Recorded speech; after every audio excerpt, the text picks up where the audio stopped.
Okay, let's just go ahead and hop right into this meeting. By watching or reading this, you're saying you understand the following. I am not a financial advisor, and this is not trading advice. This session is solely for educational purposes. There is significant financial risk associated with options trading, and I'm not liable for your wins or losses in the market if you decide to act on this information. Okay, hopping right into it. So on Friday, the top call options flow went into Apple, Tesla, NVIDIA, CoreWeave, and MSTR. Shout out to Meta. We have on the put side, they were shorting gold, SMH. That's interesting. SMH is an ETF that tracks the semiconductor space. Just make a note of this really quickly. Silver, Oracle, and AVGO. Broadcom. Okay, cool. Just making a few notes.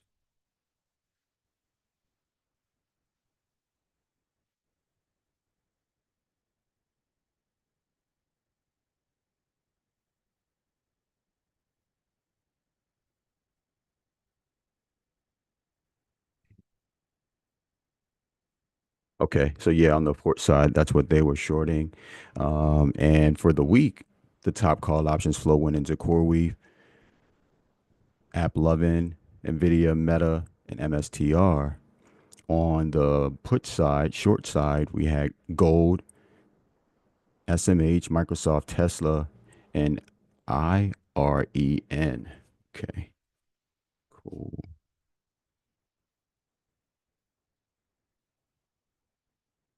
Just one second, one moment.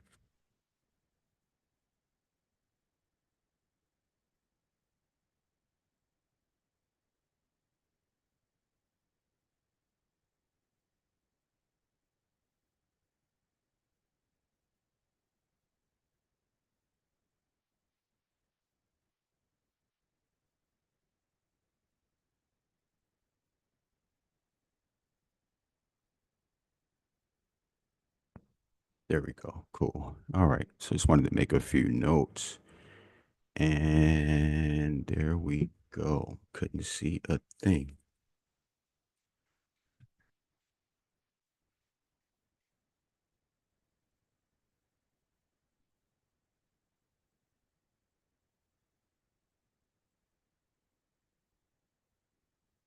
Cool. And all right, just moving on. Now, this week, well, last week was a pretty interesting week. Was a lot of volatility. The VIX finished above 20, so it's still elevated. And I'm gonna do some numbers on the VIX because I want to know the last time the VIX closed or finished above 20. Because a lot of times we'll get spikes in the VIX, but then it'll go right back down.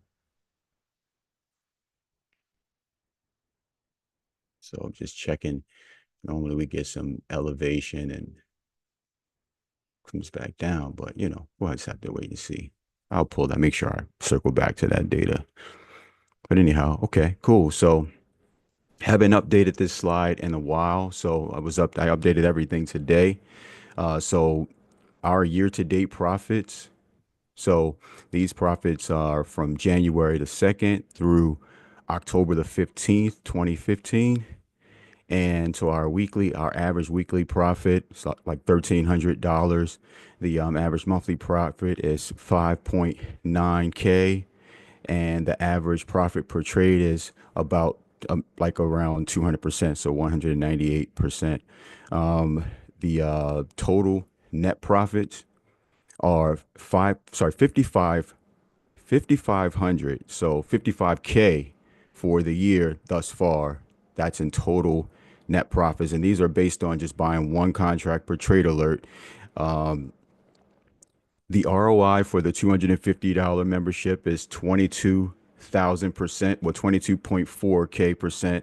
And for the $175 membership, the ROI year to date is 32 32,000% down. That's crazy.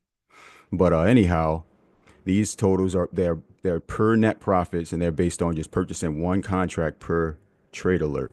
Okay, so typically I'll go through the month. So this is January. So in January we cleared 4,600 for the month, and again, these totals are based on one contract per trade alert. For the month of February, we cleared 8,400. For March, it was 6,100. For April, 8,000. For May, 6,400. For June, 5,900. For July, 6,300. For August, 4,900. For September, our smallest month to date. It's funny because last September was our smallest month too. 3,500 for September. And thus far in in October, thus far, we are at 2,700. So these are based on buying one contract per trade alert and net profit. So if you notice for the month of August and September, I've been kind of, laid back. I didn't call it out. Well, I called out a lot of trades in August, but for September, I chilled out, dialed back a lot, like I was very laid back for the month of September. And, in August, sorry, in October, I've been kind of laid back too. Instead of, I've been taking less chances in the month, but when I was doing the numbers today, I said, you know what, I need to step it up a little bit because, I just want to, I've been taking a break. I've been just taking a break, taking some time and just being a little bit more conservative with the trades. I can't I have to really go with the speed of the team and stuff like that. But no, I need to step it up some. Yeah, I'm a competitive person, so I want to take it up a little bit. But yeah, so that's where we are thus far. Okay, market talk. Market talk. Yeah, I really don't have much for market talk. Let's just talk about the stock market. Like I said, we got a lot going on this week. We have big tech earnings kicking off. So, Netflix going to set the tone, and then we have Tesla. So, I honestly, what personally, let me just go to the chart while I'm talking about Netflix so I can just get it out of the way. Let me just go to the chart. I'm going to switch over. So, bear with me for a second. Then I'll just be sure to switch back. Just a sec, just a sec.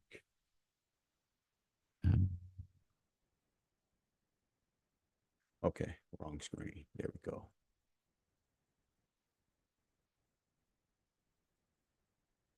The two. All right, there we go. All right. So as you can see here, this is the Netflix chart. So it's been chopping around in this zone for a while. And it's about time Netflix breaks out of this channel. Let me just if I can get my tool. So here we go. You can see for a while since it fell down, it's just been in this range here. It's been just chopping around in this range. And I think it's time for Netflix to break out. I mean, it's good when you see price chopping around like this heading into a print. Me personally, I like to see stuff like that. One second. I'll make some notes also and get right into it. But yeah, so Netflix, like I said, man, they report this week and it's a lot going on. It's a lot going on in the overall market. I just feel like Netflix is actually expected to showcase strong earnings growth from its advertising and content initiative because I know you've seen a lot of the things that they've been doing and they've been making some moves. And Spotify supposed to be having a partnership to start adding podcasts onto Netflix now. So they got some things that they're working on. So yeah, so it's looking like maybe an attractive buy. I'm not sure what's going on as far as how the print's gonna be or anything like that. If we just looking at the stock right now, I like the way the stock looks right now for a trade. So it finished inside on Friday, closing under its 200, sorry, closing under its 50 and its 9 EMAs. So if you're just looking for a trade, just for something to trade for this week, or just a trade for Monday, let's just talk about Monday first. If if it can clear 1203.12, my first target on this would be that 1211.86, and then we got 12, what is that, 1225.39, and so on. Now, if we lose that 1178.95, my first target on this would be that 1168.25, and then we have a gap fill down here that could possibly be filled at the 1163.31. But as far as earnings go, again, like I said, Netflix is Netflix, man. It's one of those trades, it's one of those stocks where you can get clapped really easily on this one, depending on what's going on. Now, what I will say, this is what I will say. I think that honestly, I feel that for this stock at this time, again, I think it's priced where price is right now. With this 12, I think it could make a nice move. I think if they come in and they guide up, and they don't provide subscriber data. They don't sub, Their subscriber numbers used to be the big thing. They'll only give us the subscriber numbers if something big happens. So meaning if they have a really big number. So but they've opted out of doing that this year. So we won't have to, so that's not going to be something that can come in and cause um some problems for us on the back end, right?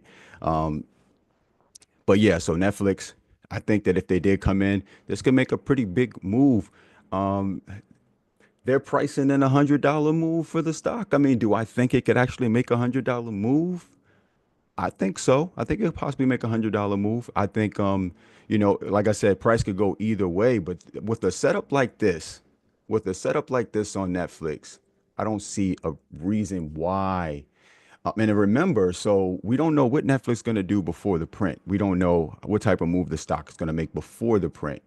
But right now, like I said, it's at 1203. So just making a $100 move up here. I mean, I don't see a reason why it couldn't do that if the number comes in how it needs to come in. I mean, or we can retest the 200-day EMA down here, so it can go either way.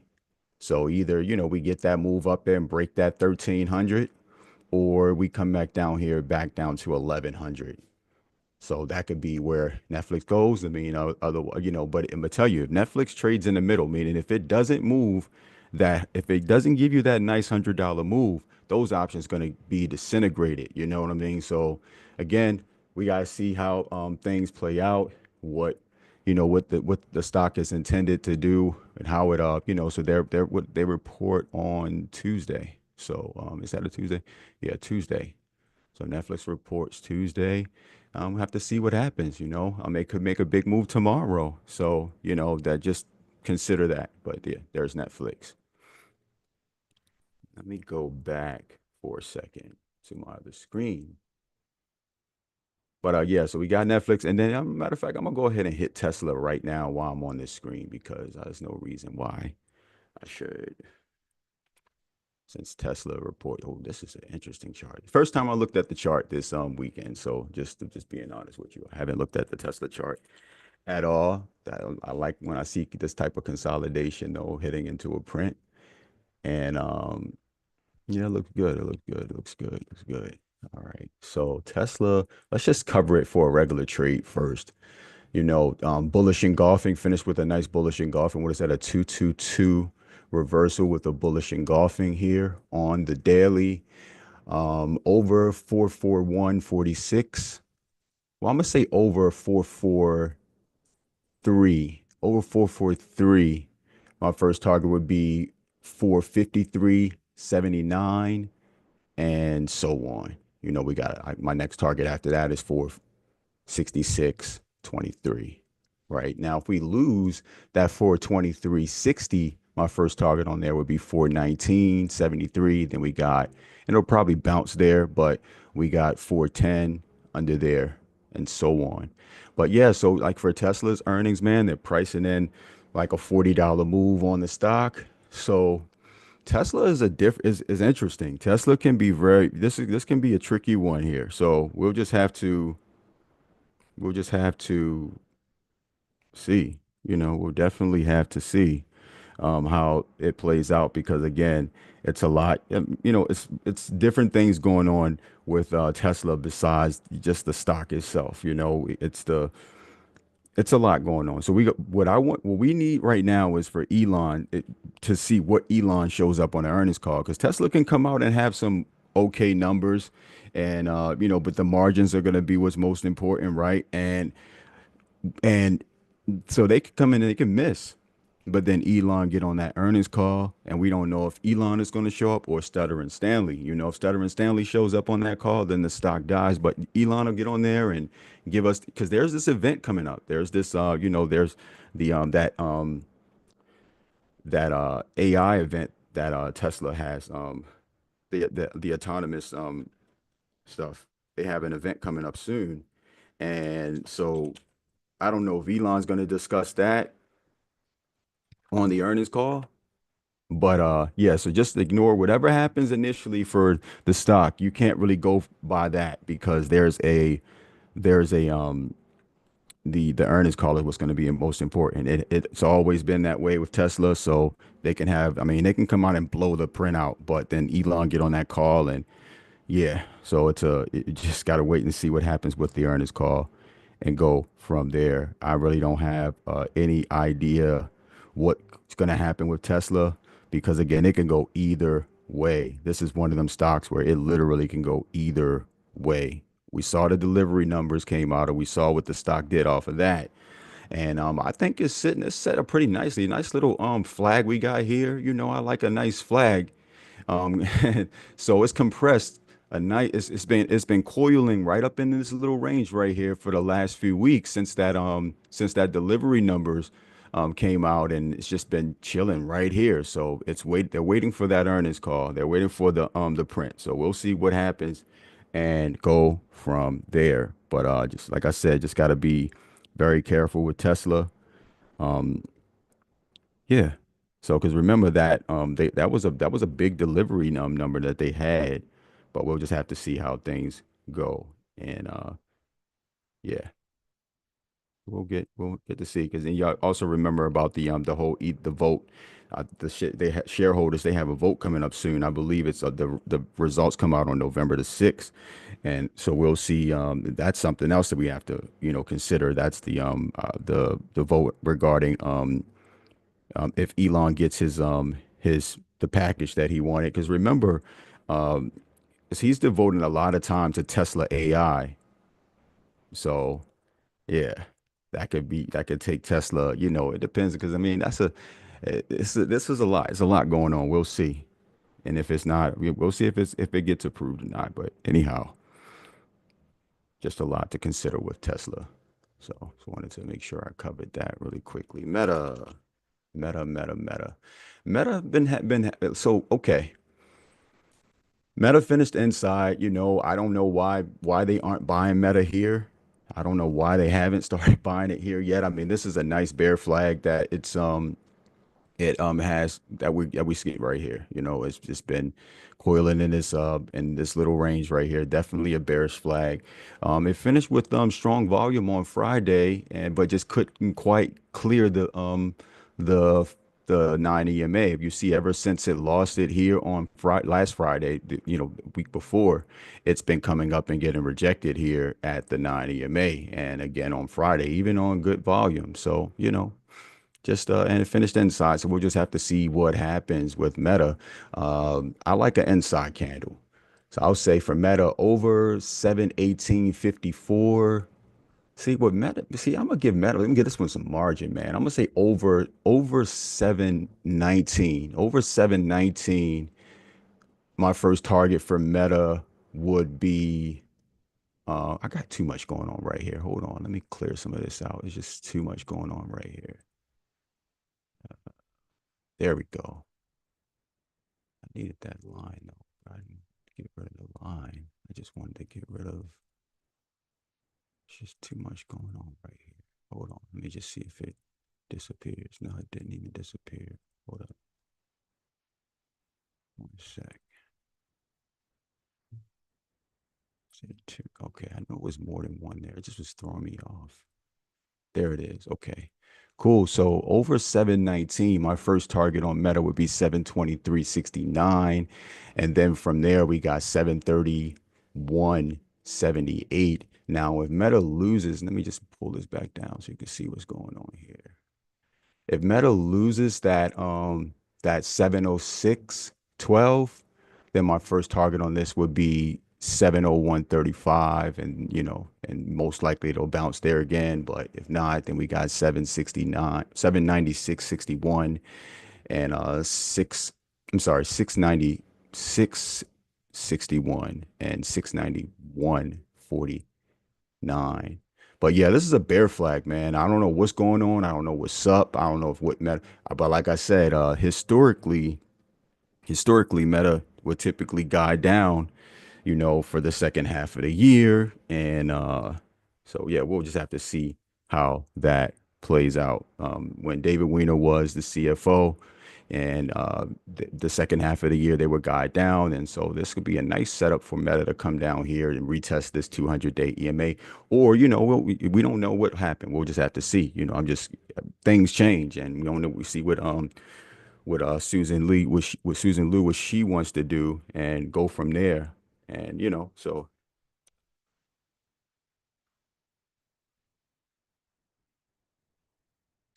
like I said, David Weiner would do that, but Susan Lee will just have to see how she decides to handle things. But again, a lot been going on. Threads has been growing, and they've been figuring out things. And I'm pretty sure the daily active users, and or daily they're calling them daily active people now. A lot of that been growing. So we'll just have to see what happens with Meta. But right now, just looking at a regular trade, I gave you a trade idea for it. Looks good. Let's see what APP talking about. Nice chart. Nice chart on APP. Hmm. Ah,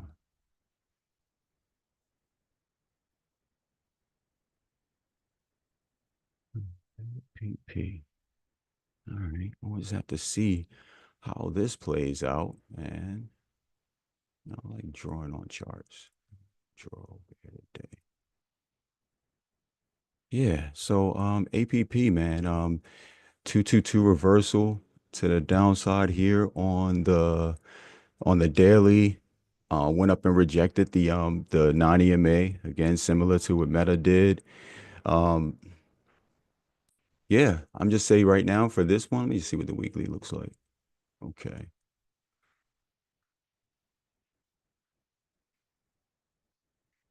I'll say over 612.74. My first target on this would be 621.38. Now, if we lose that 589.20, then I'm looking for a retest of 577.83, and then possibly down to the 50 EMA, that green line. So let's just see what happens with that, love. And this one can be really volatile, extremely volatile. So we'll just see what happens and go from there. I'm gonna look at CVNA, and the reason I'm gonna look at CVNA is because a report came out yesterday that I saw yesterday regarding the auto industry. I don't know if you guys been paying attention to like car sales and stuff like that. And they say the average new car price surpasses $50,000 for the first time in history. So people, yeah, that's the average car price. Average car price. So I'm wondering, let me just take a look at this chart. Let's see what's up with CVNA. And yeah, so CVNA has been selling off. It's got a okay. All right. So this seemed like a key level here where price should be saved up at. I mean, so we did come back up. A lot of stocks been rejecting the 9 EMA, because it's been a lot going on in the market. So yeah, so just looking at CVNA, looking at it right here. I'm thinking now I'm gonna go to the weekly so you can see this a little clearer. Yeah, that's a nice level right there for stock to bounce off of, you know. So let's see. When that structure broke, everything just kind of died. But yeah, it looked like a nice place where price could be saved. Now, if it doesn't get saved, then we'll probably go down and retest the 200 EMA. So just looking at it from right here, so I'll say um, for CVNA over. See, I'll say you can play this two ways. First, let me just give you the cause and the so over 349.76. My first target on this would be 354.66 and then possibly even higher from there. So yeah, 354.66 and then we got, um I would say 359 be the next target on there before because it would have to clear that 50 to go higher. Now, another way to play calls is to see if this bounce is real. If it actually bounces off of here, and it has bounced off of here, but we'll see where it goes next. If it clears, if it gets back over that 335, 778, and you're starting to make a move, then the next target on there would be that 339.64 and then the 344.73. You can play it like that, but it'll probably likely get rejected at the 9 EMA again. So we'll just have to see how it goes. Now, if it loses that 324.66, then the first target on there would be that 322. But like I said, it's been bouncing off that 322. So I just honestly, I wouldn't touch puts on this. It's not worth it because I always say like, is it worth it? So that's not a big enough move for me if it loses that 324.66. I'm gonna say if it loses 322, let's give it some margin. Let's say if it loses 318. If it loses that 318, then the first target on that would be 308. So that'll be a nice move down, and then you're likely to get a bigger move down to 302, and then the 200 EMA if it does lose those levels. Because I mean it's a lot of selling going on it. So keep it on watch. Keep it on watch. All right, another big trade from last week. JB Hut. All right, so here's the daily chart. I'm just going to show you what's going on first. And we will zoom out.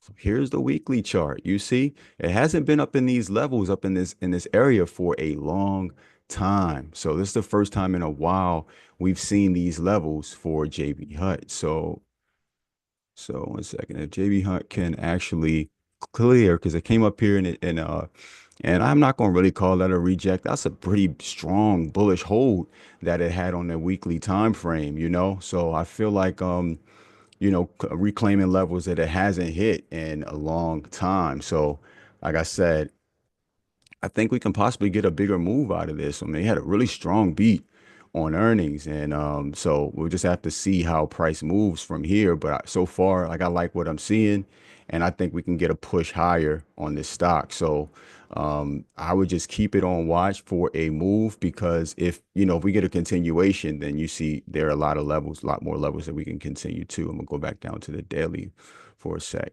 So yeah, man. Yeah. So here we go. I'll say over um 170. So over 170, look for a move to 173.24. Then we got 176.59.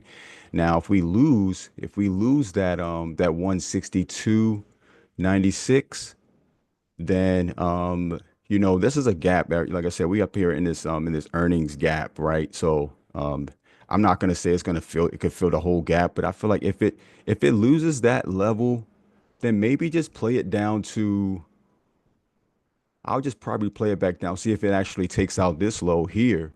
Because since that's the gap up and that's the lowest it's gone. So that's for right now, we in uncharted territory. If I do surgery on this candle, we'll see like that. We'll use that as support.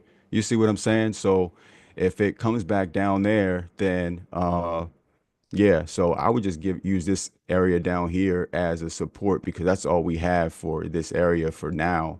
I think that'll be a cool area that'll be the line in the sand for this in this area in this range. So yeah, so if we lose that, if we lose that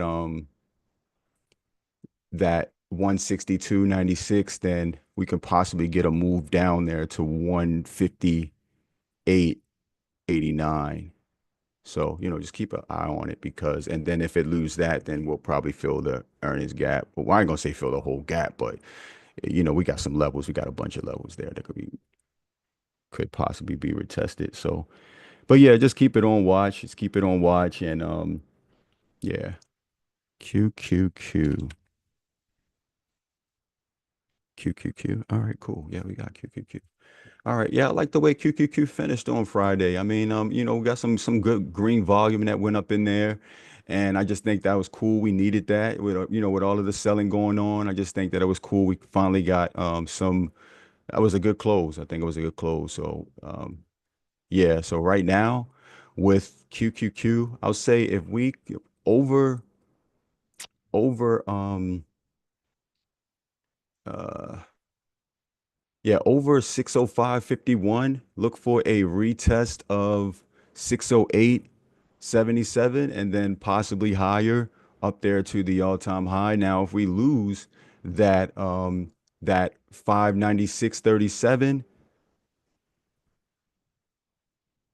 yeah, so I'll just say under that if we lose 595.82, then look for a move down to 89, 80, and then possibly, it'll probably bounce there. But if not, then there's the 50. We'll see where the 50 ends up on Monday. But yeah, looks pretty good. I like the close on it. We'll just see what happens. Like I said, the VIX is still elevated, so we have to still keep that in mind that the VIX is elevated. So that's just something to keep in mind always, right? So keep an eye on the VIX. And go to VIX for a second. Said I was going to cover it. Yeah, this is the VIX right now, right? And let me clear this chart out. Yeah, this is the VIX. This is the daily chart on the VIX, and here's the weekly. You see like all of these spikes that we've gotten in the past. And oh, I didn't even really pay attention to that. But hold on. Get this out of here. Get that out of there. That's why it's always good to go look at the weekly. So yeah, I came up here and price got rejected a few times, and nice inverse hammer here. Came up here, spiked hard, and came back down. This is almost like what it looked like on the daily. I'll go back looking at it. That spike candle, and it came back down, rejected. Yeah, I mean, look, the VIX, like I said, the VIX is a fear gauge. It monitors fear in the market. So typically, when the market is going up, the VIX is coming down or down because there's no much fear in the market when it's going up. But the last few times, like I pointed it out a few times over the last week or so, the market was going up and the VIX was going up. And I'm like, So things to keep in mind and things to look out for. So that's what we've been doing, and yeah.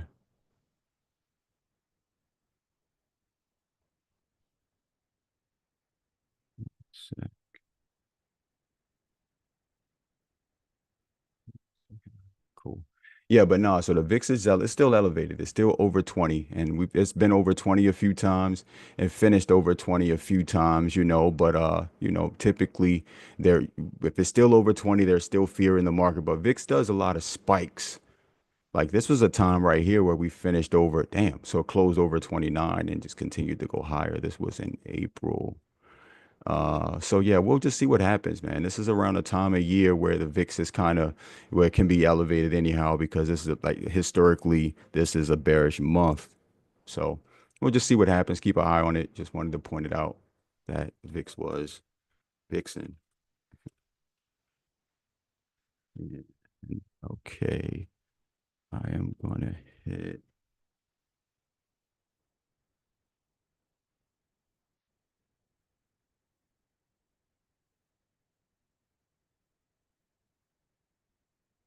Microsoft. Microsoft been on the move, and the market. Microsoft is one of them stocks that one of the first stocks they sell when the market is in turmoil. And get this out of here now. We got a little another bullish engulf in here, but you can see most of these stocks got the same patterns that when they follow and everything that, well, they're the stocks that make up the S&P 500, right? The top stocks that control the large majority of the ETF, right? Or and the index.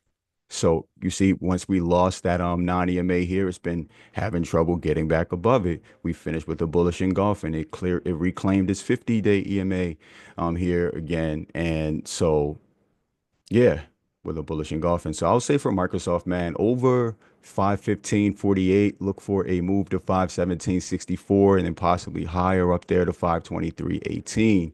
Now, if we lose that 507.31, look for a retest of 506.03, and then we got if it doesn't bounce there, because it's been bouncing down there. If it doesn't bounce there, then we got 502.65 and so on for Microsoft. But yeah, like a little bearish in golf. I mean, not a little bearish. I'm bullish in golfing, but like a little bearish flag kind of going on. But then when you zoom out a little bit, I don't know what it looks like here. Let me go to the weekly. Well, it still looks good. Microsoft looks good. That's a bull flag right there on the weekly chart. You feel me? And you feel me? So we'll see what's going to happen with this one also. But yeah, the market is still pretty elevated. So a little cool off ain't never hurt nobody. And sometimes we need that. We need the market to cool off a little bit before going before continuation. I think that's healthy when I see the market actually doing these things. So I'm not too alarmed by what's going on in the market right now. Yeah, as far as economic data, man, we don't have much. Waller is speaking on Tuesday at 9 a.m. and then again at 3:30 p.m. on Tuesday. And then, we are getting CPI this week. It's going to be they hired some people to go ahead and they let some people come back just to get that data. It's not going to be full CPI data, but we're going to get CPI data. But yeah, so we got existing home sales on Thursday, CPI on Friday. They're giving it to us on Friday. We got services PMI, manufacturing PMI, consumer sentiment, and inflation expectations. So all of this is happening on Friday. So just keep these things in mind. And last, what was this Friday that just passed? Friday that just passed was a yeah, so we already had our OPEX Friday. So good. All right, cool. Yeah, so that's all I have, fam. And again, thanks for taking the time to tune in. And I hope everybody have a great week. Cheers.